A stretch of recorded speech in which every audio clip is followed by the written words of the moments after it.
Last week's Coronation Street sent shockwaves around the Corrie community with the surprise return from the dead of Becky Swain. Now, the director behind those scenes and many other standout moments from the past decade is here with me today to talk about how he brought them to life. Jordan Hogg, welcome to the podcast. Thank you for having me. It was really nice to be here.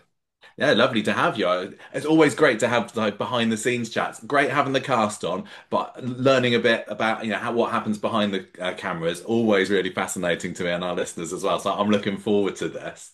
Cool. So before we start chatting about last week's episodes, because I definitely want to hit that early on, can you tell me a little bit about give the listeners a rundown about what the directing job entails? How does a script that you receive turn into what we see on screen from your point of view? Yeah, basically, I mean, if you boil down directing to its core, what it actually is, it's actually telling the story. So it's almost like you're reading the script to the audience. So your job as director is to visualize what's on the page and heighten the emotions of every scene and make the audience feel the story, not just understand it, but they've got to feel it as well. That's what good direction is. And you use all the tools at your disposal, the camera angles, the focus pulling, the blocking, to heighten that. So when Hmm. you get the script, you sit down, you do your camera plans, and you try and visualize it in your head of how you want to film it, how you want it to look, and where you want the characters to move. Then you discuss all the motivations with the actors and why they're in the scene and Hmm. where the characters are going and things you want to highlight. So yeah. Okay, okay. So getting into last week's episodes then, how did you feel knowing that you'd be in charge of such pivotal scenes there with the whole Swarla drama? I was massively excited because came to me quite late that block. Oh yeah. And I just heard, oh, it's a big one. There's big things happening. So I was like, oh, right, cool. So I'd done a lot of the Swallow stuff beforehand, Hmm.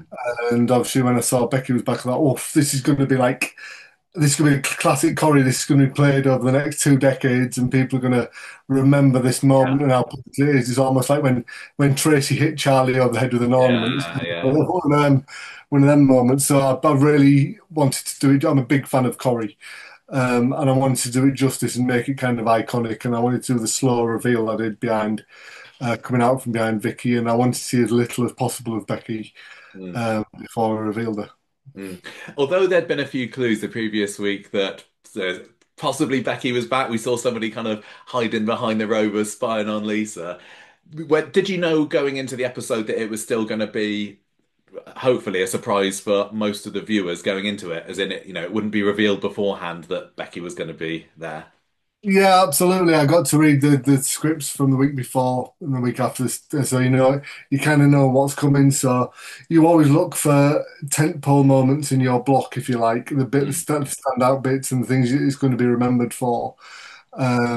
So we had to do justice and we had to present Amy yeah. as shockingly and as surprisingly as possible. Were you Um, nervous at all that it was going to get out? Because so much that happens on Corrie do go into the spoilers to try and get people watching, but there are moments like this that they want to keep secret. Were you just kind of really fingers crossed Well, that I it was, I stay was in, I was secret? in a, yeah, I was in a bit of a hairy situation. I was on another podcast a couple of months ago, Mm-mm. and I did the podcast interview very much like this one, but it was like the afternoon after I'd read the script. Really? I had to be really, really careful of well, I was very mindful of every word that came out of my mouth, and I got through it without mentioning anything Yeah. as well. So it Yeah. was, yeah. So you've got to be. I mean, I cherish Coronation Street more than anything, so I have to really. I do everything I can to Yeah.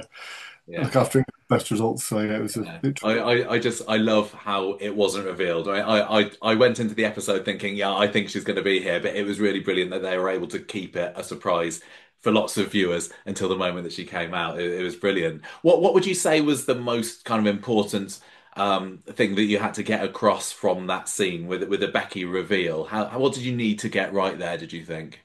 It was. I had a lot of discussions with Vicky about what the reaction would be to seeing Becky. Mm. Because it's not an emotion you can draw on as an actor. No, it's not. Nobody's there's probably about a handful of people in the world that have ever experienced this. So it Most of them was soap characters as well, isn't it? yeah, exactly. Happens on EastEnders, happens on in real life. I don't know. So it's kind of getting that level of authenticity across. I mean, not just from Vicky, but from Amy as well. Amy had to do that because obviously it's something that her character had pictured in her head over the years. So it's trying to find that right degree without overplaying it and without being hokey. And I think Vicky hit the nail right on the head. I Oh, think she she did. really got there. And I mean, I've known Vicky for a long time. I've worked with her over many times over the years on many different jobs.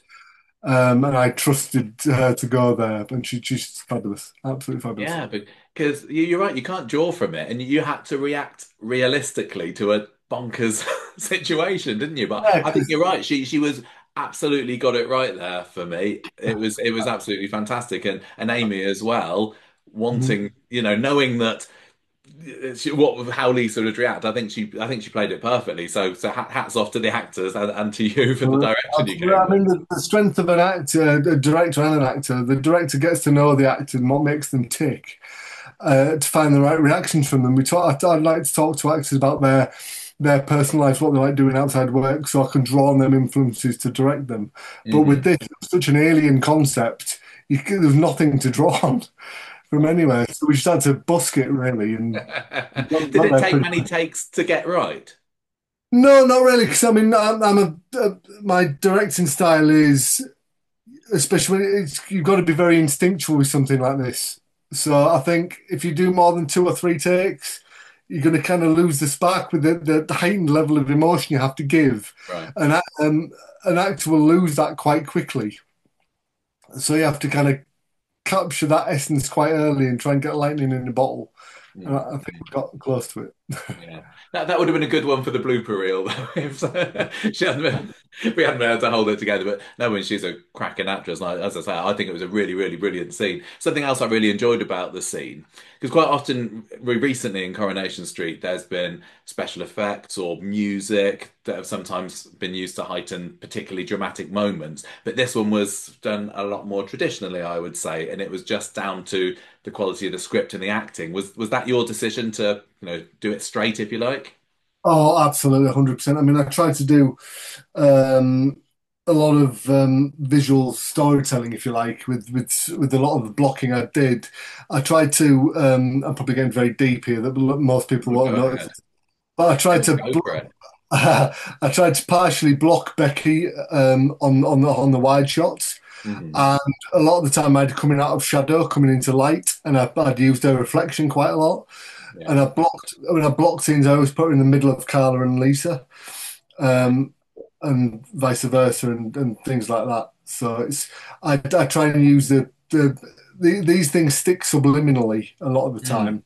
time. So yeah, I did that quite a lot, and I had a shot with Lisa. She had a back turn, and she had a photo of Carla behind her, and little things like that that tend to pay off.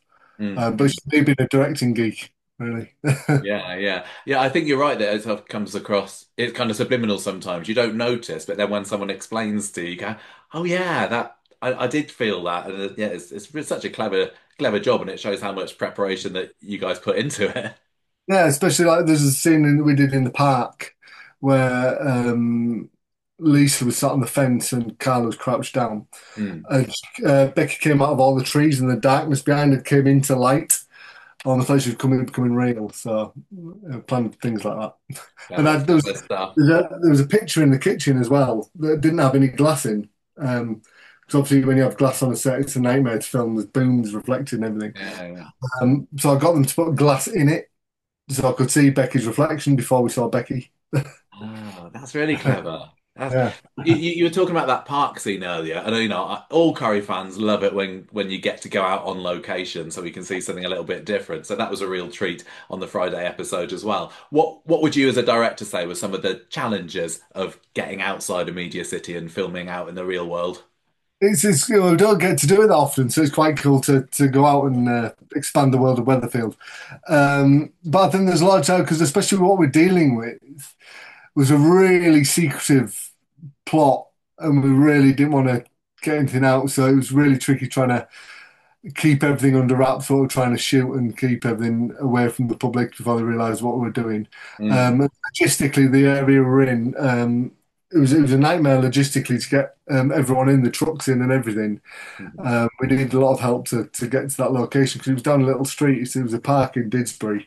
It was very difficult to get there, but I really wanted that park because it kind of ticked every box I needed with the covered trees and the open bit with the woodland. And as soon as I went there, I thought, oh, I can make this work and I can shoot some really cool stuff. That would that have been like somebody different that found that part? Is it the locations manager or something? I don't know. And then you get to go and visit it and see, well, how do I bring this to life? Yeah, it kind of happens if you have a location. The location manager will get onto it probably about a week before I start, and they'll find maybe three or four options. Then I decide which one suits me best.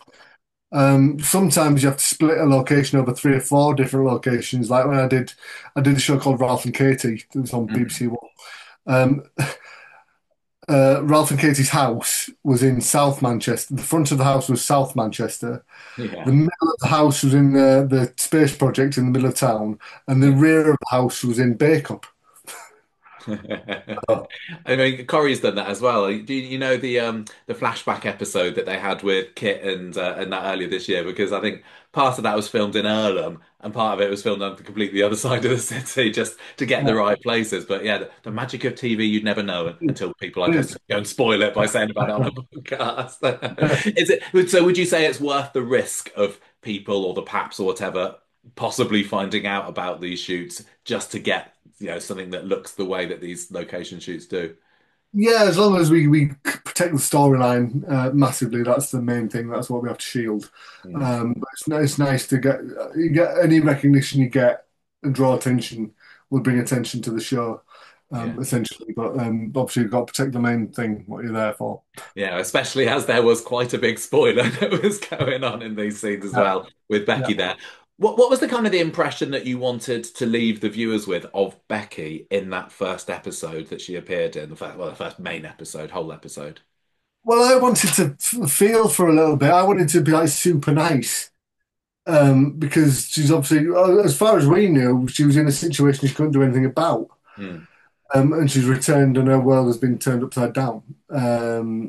So yeah, I wanted to be a really nice person, really, and I wanted to kind of feel for her in a way yeah. because she's just struggling. She's struggling as much as Lisa. Mm. Did you get any details about what would be happening with her like, after your direction, after your block, so you knew what she would later become, I suppose? No, I think when I come into any story, I don't want to know because Mm, I want to hit it as the audience had hit it. I don't want to drop anything else in there that would be detrimental to the current moment because as a director and actor in any TV show on or performance, you're trying to capture specific moments and heighten them. yeah. And if your attention's too far in the future, you're going to lose what moments you have in front of you. Yeah, I get it. That makes sense. So, I really, I just absolutely adored Friday's episode, Jordan, and that scene in the factory as well, especially when Lisa and Becky were sitting there opposite each other on the table once Carla had gone. What kind of impression did you want to give of their relationship from how you put that scene together? Well, I don't want it to be, I want to keep people guessing where it was going to go, Mm, really. Because obviously we had the nice moments where they were holding hands and she reached out to her face and things. It was a moment you could have gone anywhere. And the yeah. moment when Carla said "love you" and walked away, I don't think Vicky responded that time, if I Mm, remember rightly. okay, So yeah. yeah, I wanted to almost break the Swarla fans' hearts at that point. I could imagine that all across the country, people going, "No, don't do it, Lisa." And so, as well as the Becky drama last week's Corrie also had all the twists of Tyrone being hit by a car, Shona revealing to David that she was pregnant. It was a real week of twists and surprises. Were there any scenes from those particular stories that you particularly enjoyed filming or that you want to talk about? Yeah, yeah, I kind of enjoyed doing the Betsy thing where she got. I love working with Sid. She's a tremendous actor, Mm, yeah. and we had to reshoot that because we had a technical malfunction with the camera.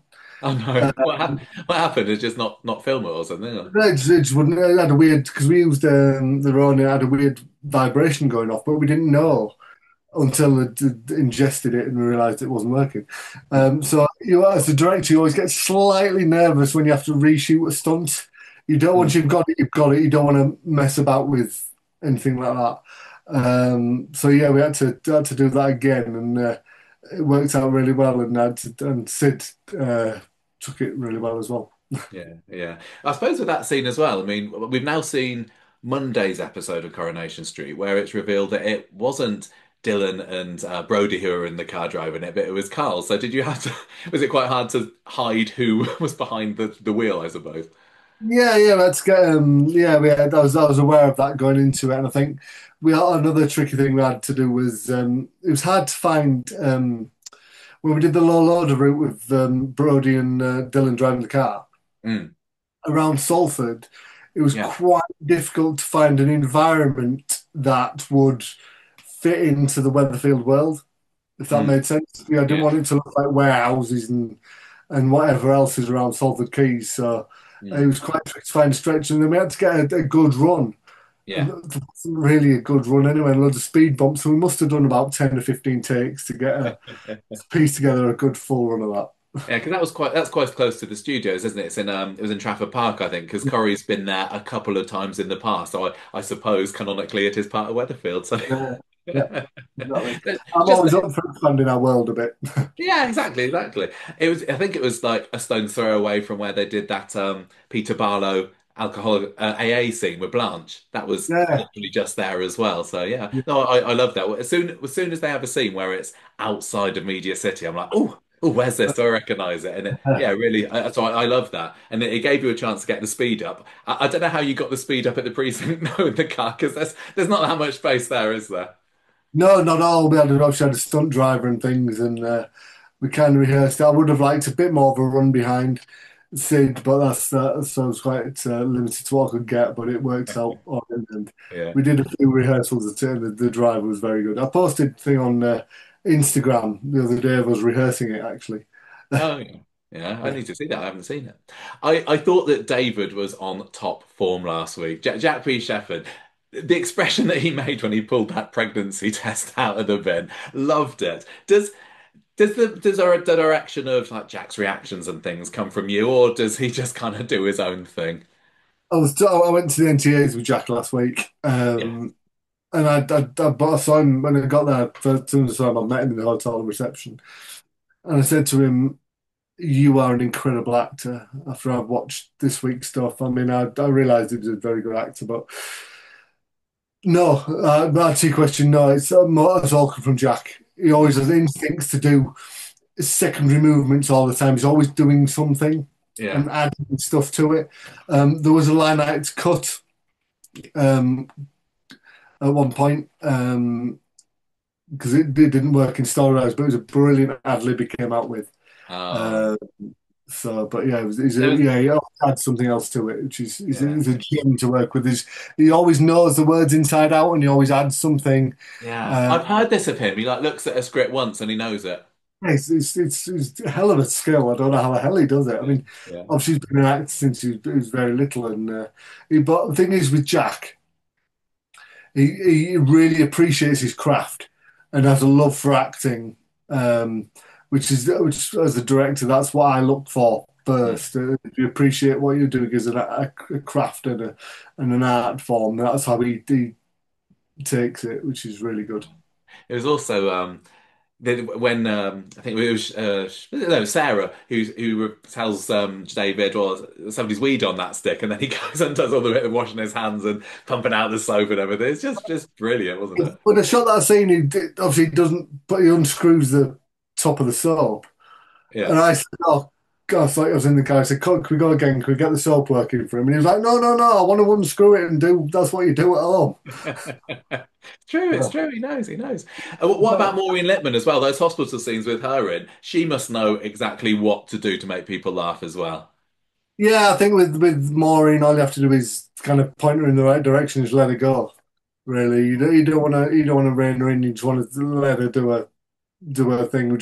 get her there, just point the camera at her and follow her about. Mm. Really, that's the thing to do with her. And I think you have to. I think I've worked with Maureen quite a bit, and I've kind of earned a trust and a respect a little bit. So I just say, "Go on, give us what you've got," and she always comes up with something Yeah. kind of magic. Yeah, I'm kind of getting the impression then that it's very much a collaborative effort between you and the cast. And I was talking to Adam Hussein just last week, and he said how much Jimmy likes to take over the direction of scenes sometimes. Would you say that on the whole you do try to incorporate the artists' ideas about how they want the scenes to go as well? 100%. I think any project, any really good, strong project has come from a collaborative process. And I encourage that with the crew as well. I think when I did Ralph and Katie, because it was the first time I directed a full season of anything, and what we were Mm. doing is very unique. I gave a speech to everybody, the whole cast and crew, before we started, saying, "Look, it's not my show, it's not Peter Bowker's show, it's our show. Everybody's opinion is valid, and I want to hear thoughts and ideas from anybody."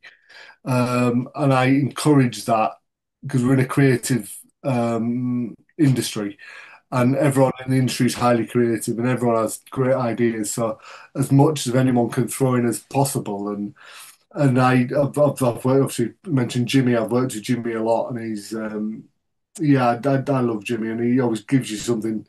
He wants something extra that's not on the page, Yeah.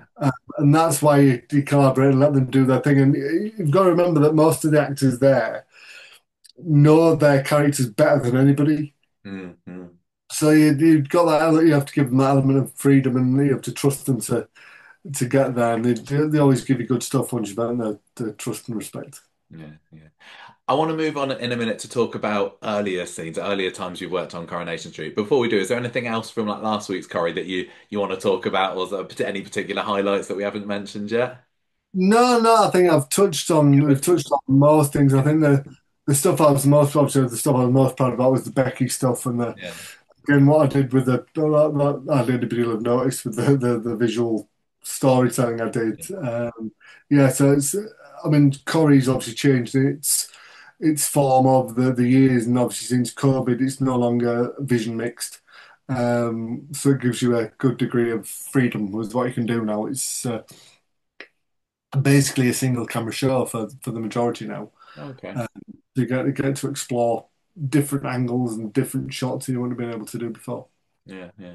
It's quite funny that you were given this big Becky reveal this time because the last time you were on Coronation Street, the episodes that played out in January, there was those scenes where Lisa and Mason are talking about Becky's death, and Lisa's showing in the pictures of the blood on her phone, and he's going, "Oh my God." Did you have any inkling back then when you filmed those scenes that Becky was going to still be alive? None whatsoever. Didn't have a clue. No, I thought there'd nothing been shot of her being killed. I don't believe before. So I just thought, oh no, it's just a back character that Mm. built that's adding to Lisa's character's backstory. Really, I had no clue whatsoever. No. None whatsoever. Well, the Mason death episode, absolutely fantastic, superb stuff. I mean, it's been nominated for plenty of awards too, which is brilliant. It must have been such a challenge to have put that complicated timeline of events onto screen, wasn't it? Yeah, it was because it was like the first time I'd done Corrie in 5 years Mm.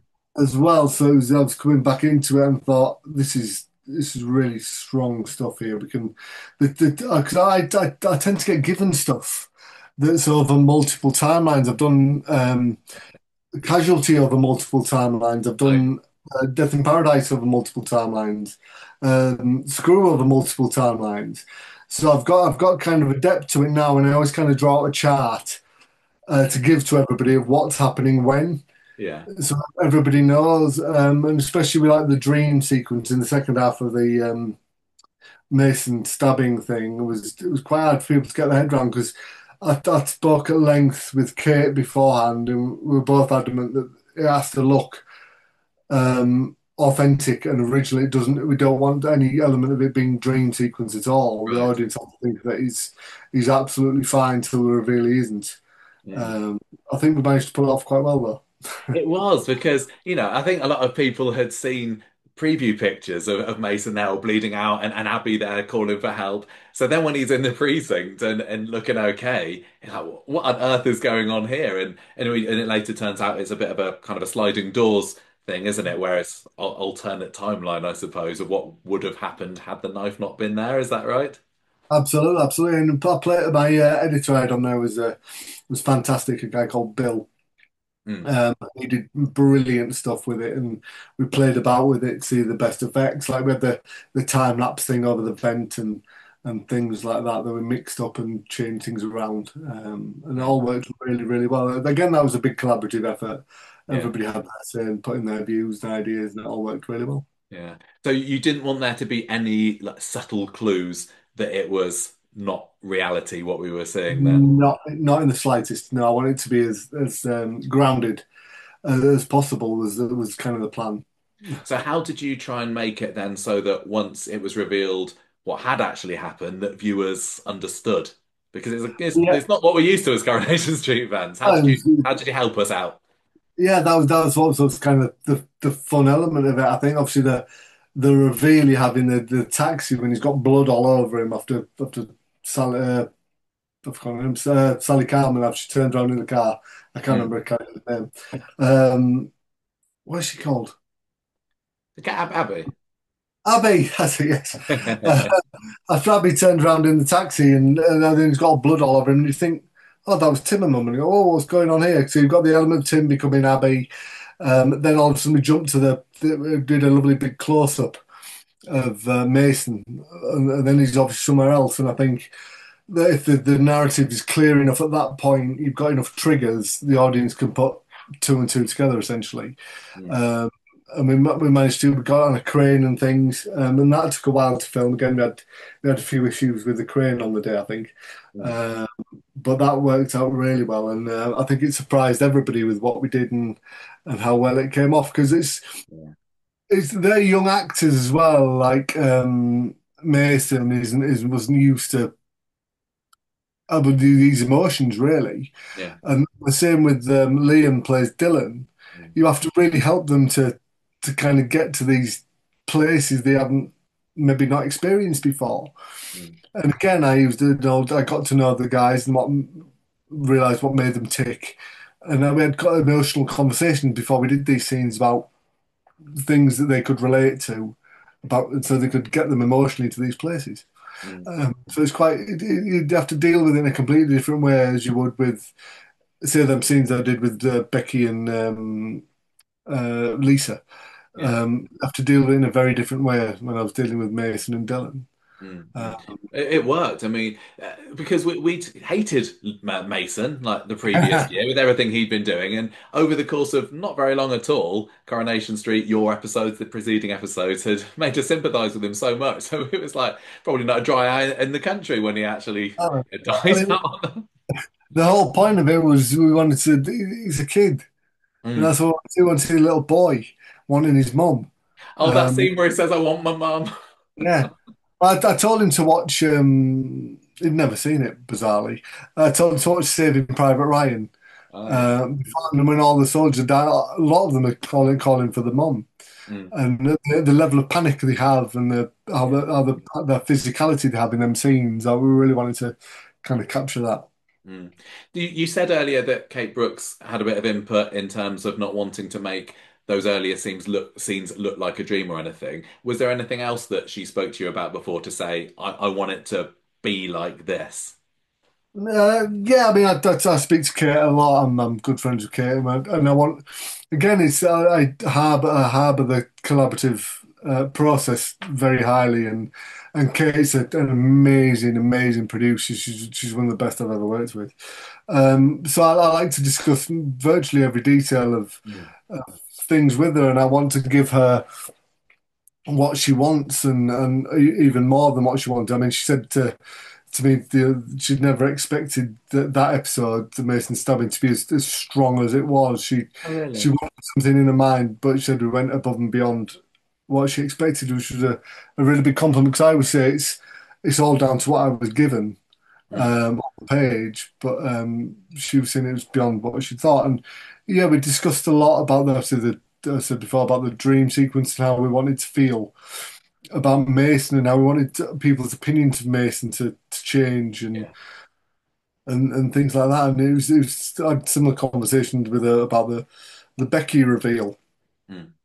about how we wanted to feel about Becky and how we wanted to feel about Lisa and 9 times out of 10, me and Kate are always on the same page with things anyway, and we like to discuss things and maybe even I'd like to go through. I'll always go through with how I'm going to shoot stunts and big scenes and things, and if she has any ideas, I'll we put them in and. Yeah, Mm. it's a really nice collaborative process. You don't, it's you always as a director, you always want that kind of relationship with that producer director relationship, Yeah. um, which is really strong because Kate really knows what she wants and really knows, got a clear idea about the story. Mm. And I trust her implicitly, so it kind of works really well.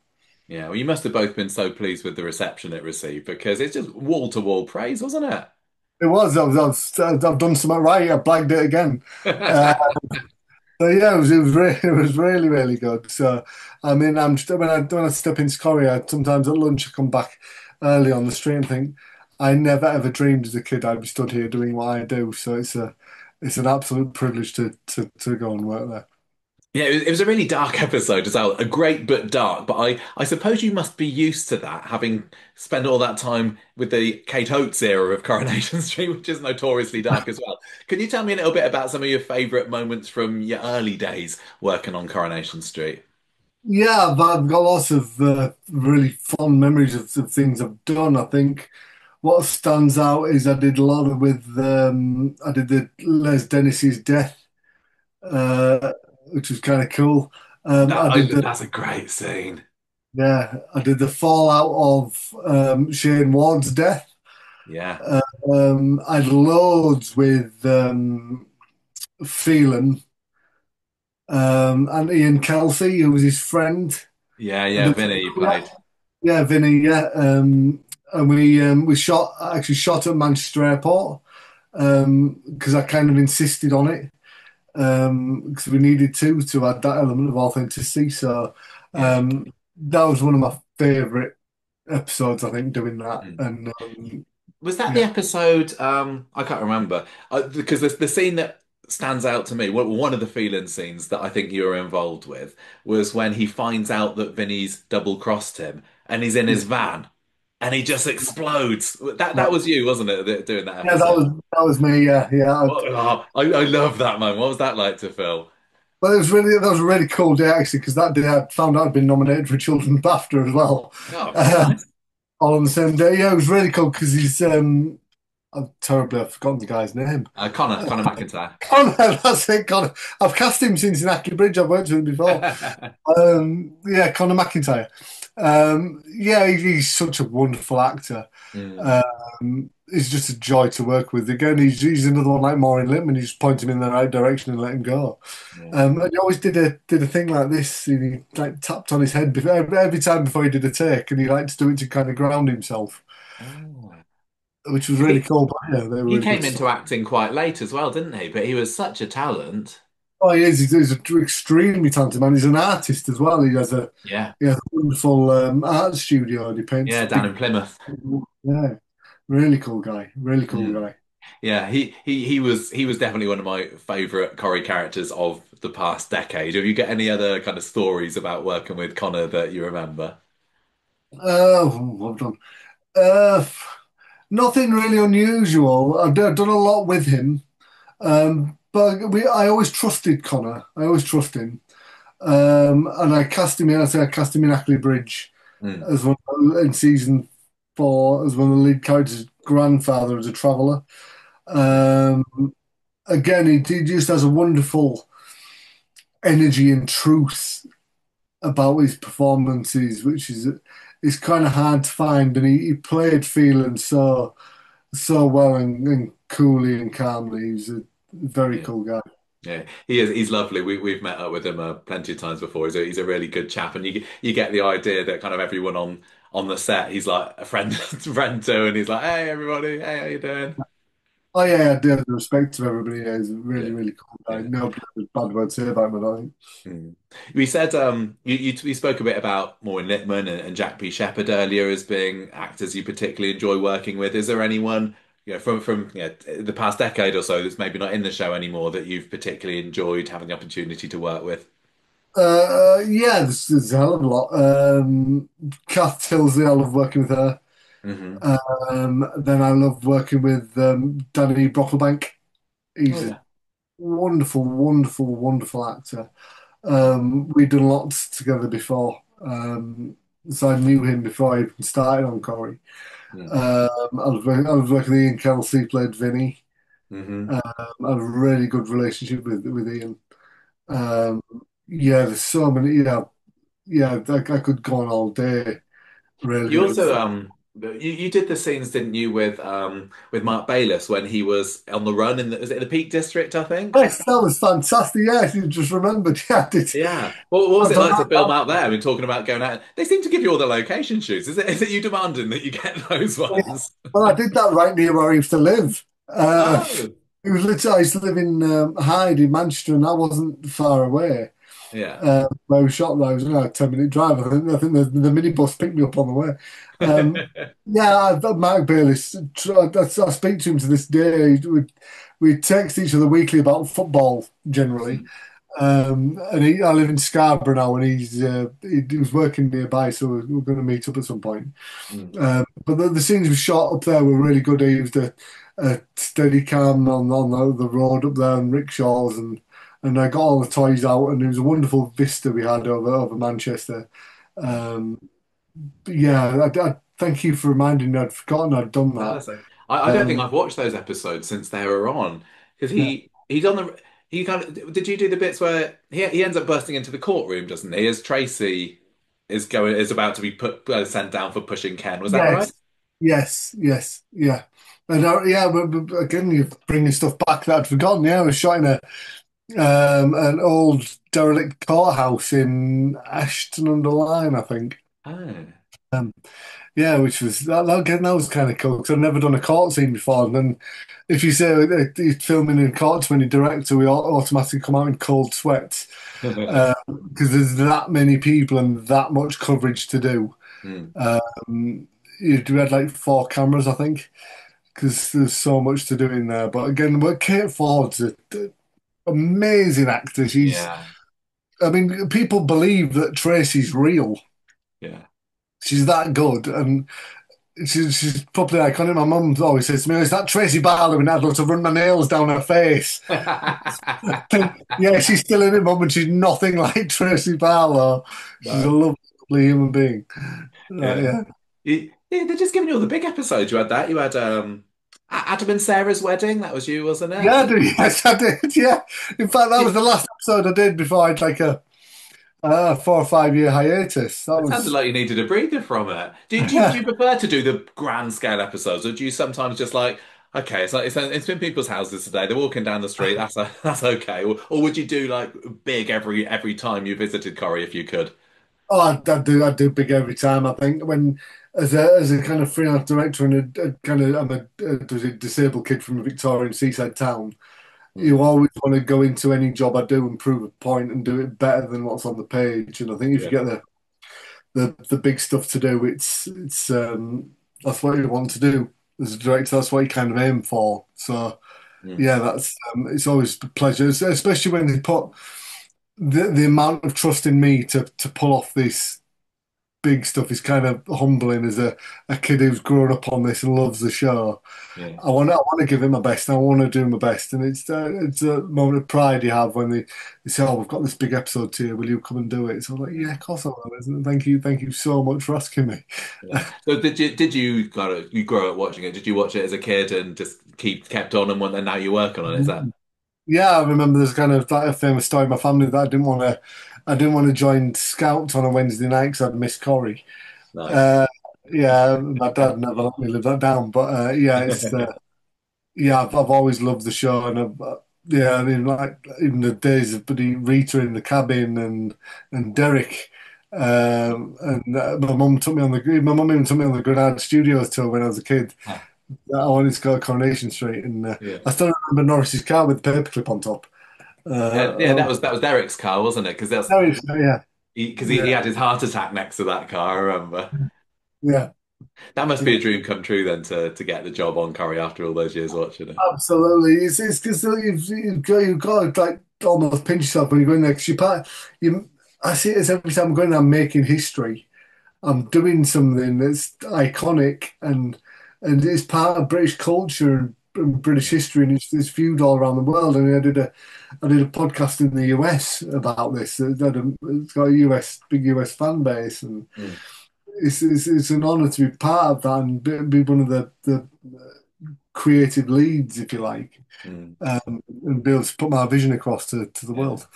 So, as someone who grew up watching it then, and anyway, it's not all about the big episodes. Are there any locations like in situ in Coronation Street that you really enjoy filming in? You're like, oh, I get to do the robots, or oh, I like really love filming in such and so so's house.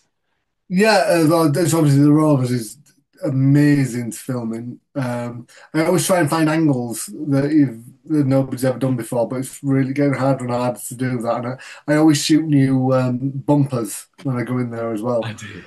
Yeah, I try and add to it. But really, weirdly, I really like shooting in Audrey's salon. Oh, what is it about there that you like? I don't know, you can just get really nice shots in there and different angles and things, and you play with mirrors Yeah, and there are the mirrors. Are there any sets that are more challenging than others to film in? yeah, I don't know why it's just me, but I really don't like the bistro.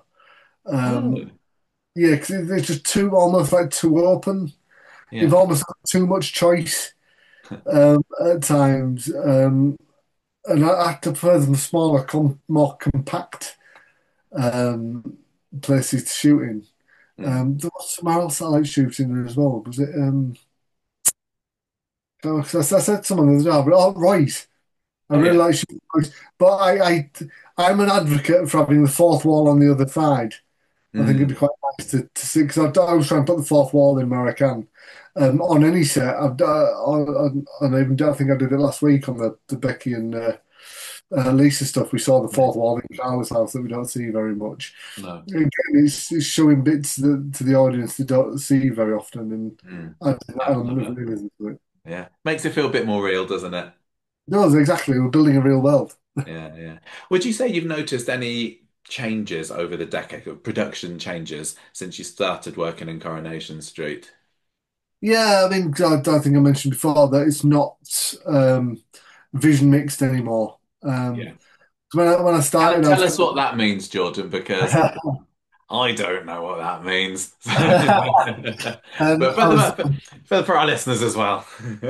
well, normally when you I'd come from doing single camera shows. This point when I came to Corrie, Mm, I always saw Corrie as like the kind of pinnacle.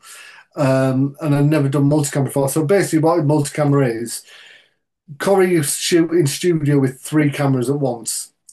And as a director, you'd go and sit in the gallery. You'd have four monitors on the wall in front of you. You'd have camera one, mhm. two, and three. Then you'd have a master. Now you'd have someone sat next to you who's a vision mixer, and you had to write on your script what camera you wanted to capture each line of dialogue. Right.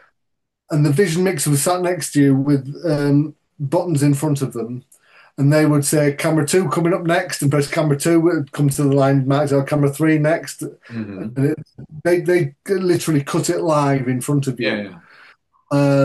which was kind of mad because the gallery was all full of energy and people were shouting numbers across at each other and whatnot. And you can put your headphones on and try and zone out on performance while they were doing the technical side of things. But so you basically did the scene in one pass. Right. Everything, all the shots were covered in one go, Hmm. which generally isn't the case now a lot of the time because now we only shoot with two cameras Right. since COVID. It's not vision mixed anymore, so you kind of have to kind of vision mix it in your head, Hmm. essentially, but it allows you to get more freedom, creative freedom. You can move into the sets because before, with three cameras, you'd have to try and avoid seeing each other all the Yes. time. Yeah, I get it. Whereas if you have two, we can a lot of the time you can play two the same way. Mm. So it gives you more creative freedom, really. So that's probably the biggest change that's Yeah. happened. And obviously, it's expanding a lot in the studio. None of the I can't remember the name of the street now. Is it Victoria Street? Has been Yeah, yes. was expanded a lot. That wasn't there when I first started. Obviously, the precinct wasn't there till I came back from the Mason stabbing. Because I remember the first time I thought precinct, are we going out? What's the precinct? And obviously, we've got the police station set. We never had one. We've got two new sound stages. Yeah. We never had when I started. So it's wonderful to see the amount of expansion they're willing to give the show and how much trust they have in us to basically have the whole run with the flag fry TV and the British television. Really, it's a kind of an honour to be part of. And there's a thing I was trying to do, but I can't really do it that much anymore. I was trying to put the tram in. Oh, yeah. Um, Somewhere I was trying to do it for like some form of impending doom. Uh, I was trying to put that in, but it's kind of tricky to do that nowadays. Yeah. So what happened like at the beginning, just after the pandemic then? Because you were away for Corrie for 4 years. You love this Yeah. job so much. What was the break about? Well, I got a shot to do some other shows. I did. I came back once in the pandemic. I did because it was strange. I worked in the pandemic. Although I kind of worked in cohorts. Mm. So one director did all stuff in studio one and two. Another Yeah. director did everything in studios three and four. Then another director did everything in the street. Yeah. So I only did one block during COVID. I had all the street stuff, but in doing so, it was covering like 12 episodes. Mm. So it was all mixed together. You all had parts, but it was quite cool. But anyway, I went. I got a chance to do other stuff. I got a BAFTA for an episode of Casualty I did. I saw Um, that. Congratulations. Thank you. And I got a chance to do a show called Ackley Bridge, which was on Channel 4. I did season three and I directed season four. Hmm. Then after that, the dramas kept coming in. I did Death in Paradise. Hmm. Uh, then I did a show called Screw, which was on Channel 4, which was a prison drama with Nina Sasanya, which was really good, massive production. It was one of the biggest one I worked on. Then I got to do my own show. I got to do Ralph and Katie. Yeah. Uh, and ended up getting two RTS awards for that. Then I went to Budapest to do another show and I moved to LA for a bit. Wow. I was getting some attention over there. So I went to live there with my wife and son for a while. Cool. You've been Uh, busy. yeah, then I did All Creatures Great and Small. After that, then I did Brassic. Yeah, Oh. so So, that did job. you ask to go back to Coronation Street, or they were just, Jordan, come back to us, we miss you? It, it properly came out of the blues, the Mason stabbing thing, and they phoned me up. Because I'd always watched Corrie and I'd always had a keen eye on it. And I got a call saying, "Look, we've got this really big episode coming up and we'd really like you to come back and do it. Do you think you'd be interested? Tell me the story." And I was like, "Look, you don't have to tell me the story. I'll always come back and work with you guys." So it's good. And I did the block that was on last week and I've just finished another block. It's Oh, good. coming So up. we've got more of your work to look forward to later on. More, We're yeah. still in this year, aren't we? We're still just Yeah, about yeah. filming 2025. Yes, exactly. Yeah. Yeah. Oh, brilliant. Well, I'm really Yeah. looking forward to it. Thank you so much for coming on the podcast today. Fascinating stuff. And congrats again for those episodes this year. The Mason stabbing, Becky's return. Absolutely brilliant stuff. So lovely to hear a bit more about how it was made. Cool. Thank you. I'm just lucky to have the opportunity to do them and I say represent our wonderful show. So it's very cool. Thank you for joining me then. And yeah, I will let you go. Goodbye. Well, thank you. See you later. Bye bye. See ya. Bye bye.